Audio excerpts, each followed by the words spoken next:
I guess, man. You can read the screen. I mean, look, this video is going to get like 3 views, so I don't really care. I thought about just not editing this video just as a whole because this is probably the worst card I've seen. Who cares, man? Let's get it going. Ryan Dos Santos versus Elise Ardelean.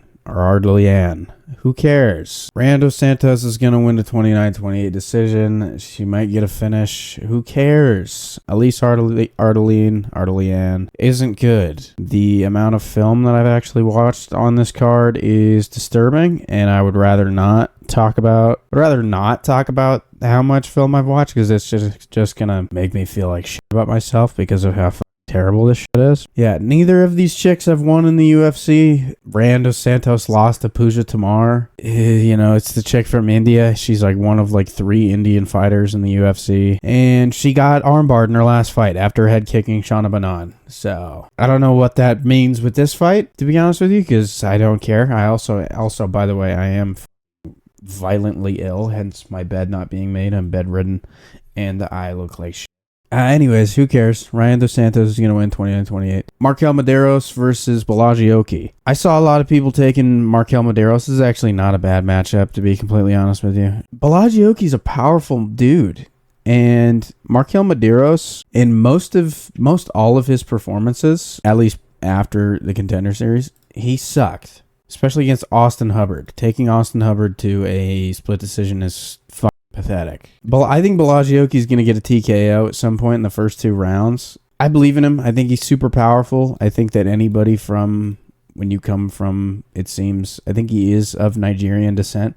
They just seem to be incredibly powerful. And he's super athletic. The fight will stay standing. I think if you have good moments against guys like Timmy Kawamba and against Chris Duncan before, you get guillotines by Chris Duncan, as it seems half of the roster has, I find that to be impressive, whereas Markel Medeiros just has not shown anything to this point that is at all impressive. So I think Balaji gets a finish at some point in the first 2 rounds. Kurt Holloway versus Jordan Levitt. I'll take Jordan Levitt because Kurt Holloway's 500 years old, I think, and he didn't look good in his last fight, if I remember correctly. I picked against him and he lost. I got the pick right. Yeah, against Alexander Hernandez. And Alexander Hernandez, I don't think is very good. And Kurt Holloway's 2-6 in the UFC. How's he still here? Like, give it up, man. I guess we'll go Jordan Levitt, even though Jordan Levitt sucks. This is so stupid. I can't believe I'm doing this. Yeah, Jordan Levitt's not good. But we're going to take him to win because he's fighting a dinosaur, Ramiz Brahimaj, I think is how you pronounce it, versus Oban Elliott. I'm taking Oban Elliott, and I am decently confident about it. I think Oban Elliott is really, really good. I've been saying this for a while now. He's a huge favorite. Holy shit. That kind of sucks. I thought I was early to the hype train here with Oban Elliott. I guess not. People figured it out. He's tall for the division. He has power in his hands. He's well-rounded. He picks his targets very well. He doesn't seem to really headhunt. Anyways, moving on from that. Ketlin Vieira versus Macy Chiasson.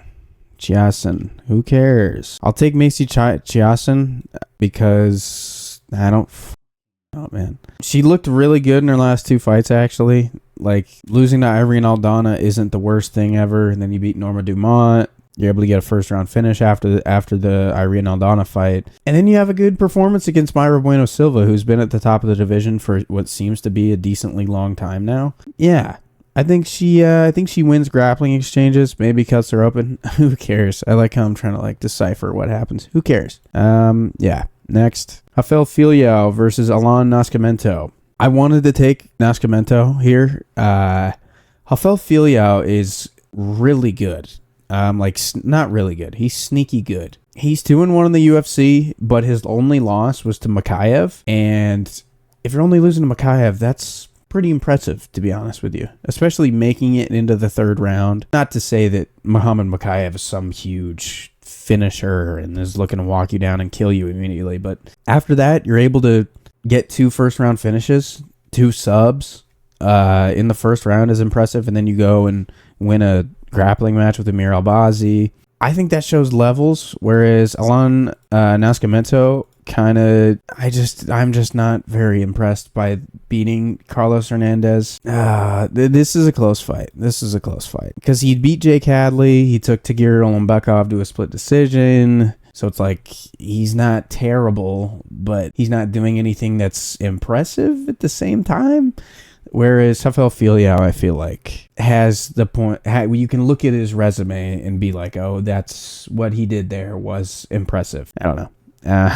Again, who cares? Rafael Figueiredo, he's going to win. Maybe by sub, honestly. I don't know if Alan Nascimento has lost by sub, though. Yeah, he never has. I think he's too good on the ground to be submitted. So I think it'll just be a scrambling fest where no one really finds dominant top position for too long, and it goes to a decision, and whoever did have more top position is going to win. And I think Rafael Figueiredo actually has a bunch of wins by KO too. He does. He has 5 wins by KO and 10 by sub. I'll take Rafael Figueiredo. Zachary Reese versus Dusko Todorovic.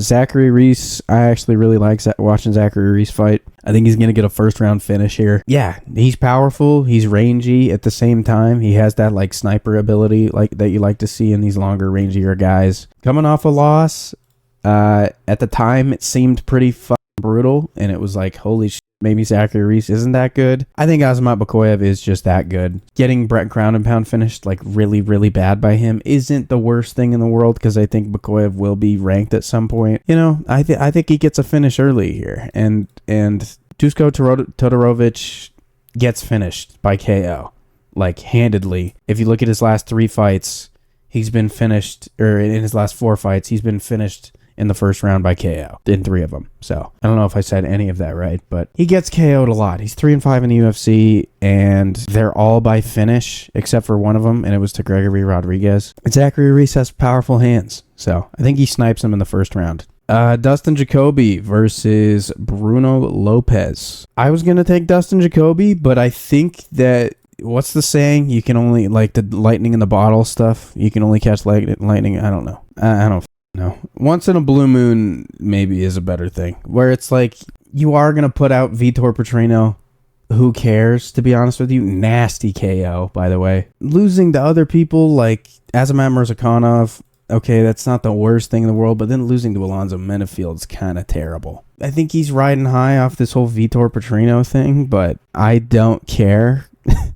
Because I think Bruno Lopez just has enough heat in his hands and enough ability to not put himself in a spot where he's going to get absolutely wiped clean like Vitor Petrino did. So I guess I'll take Bruno Lopez by KO, by TKO maybe. I don't know. I know a lot of people are picking Jacoby to win this by KO, but I don't know. Who cares? This next fight is terrible too. What do you know? Siakun Ko versus Billy Ray Goff. I'll take Billy Ray Goff. Neither of these guys are anywhere remotely being impressive. The only time that I saw Billy Ray Goff look somewhat capable of looking impressive was when he was just teeing off on a guy on the fence with elbows. Siakun Ko isn't good. He doesn't have any good moments. Yeah, I'll take the younger guy who seems to be more aggressive, I guess. I don't know. The first good fight on the card. The only good fight on the card. Mateusz Gamrot versus Ludovic Klein. I have no idea how Ludovic Klein is never on pay-per-views. He's only on fight night cards, which is saddening to me because of how entertaining he is. Yeah, just wanted to get that off my chest. That's pathetic that he's just... Because no one knows... It seems like no one knows who Ludovic Klein is because they never put him on like a big card. They put him on the Izzy versus, what card was that? It was Izzy versus Paulo Costa, and he got a nasty finish, and then it was like, and then they just like threw him in the shitter, and now no one knows who he is. What are the odds for this fight? You guys are looking at it, and I'm not. Plus 140. To be fair, Mateusz Gamrot has never been KO'd. He's never been put out. I want to start with that. He's never been put out, but he's gotten rocked bad many of times. Beneil Dariush, he got up by Dan Hooker. Like, Dan Hooker doesn't have the most power in his hands. He'll finish you, but like, he's more of a volume guy than just to land a big one and then you're hurt and then he finishes you. It's more of a, I'm going to overwhelm you with strikes. He got hurt and wobbled a few times against Dan Hooker, and he was losing to Rafael Fiziev, and he wins a split decision to Jalen Turner. It's like, ugh. And he lost to Arman Tsarukyan. I don't care what anybody says. Sorry, I hate Arman. I don't like Arman Tsarukyan at all. He won rounds 1, 2, and 4. It wasn't close. I don't know how anybody sees. I guess you can make a case for him winning round 4, but no. Like, you look down his record, it's like a lot of asterisks on these wins. Jalen Turner, maybe he won. He lost to Arman Tsarukyan. That's 1, 2, 3, 4, 5 of his last 6. You could say that he potentially lost. 2 of them he did lose, but like it could be 5 of his last 6 he did lose. And he is a good grappler. I get that. But so Ludovic Klein has some of the best sprawls and just when people shoot double legs or single legs, his hips drop to the floor and he's so athletic and strong.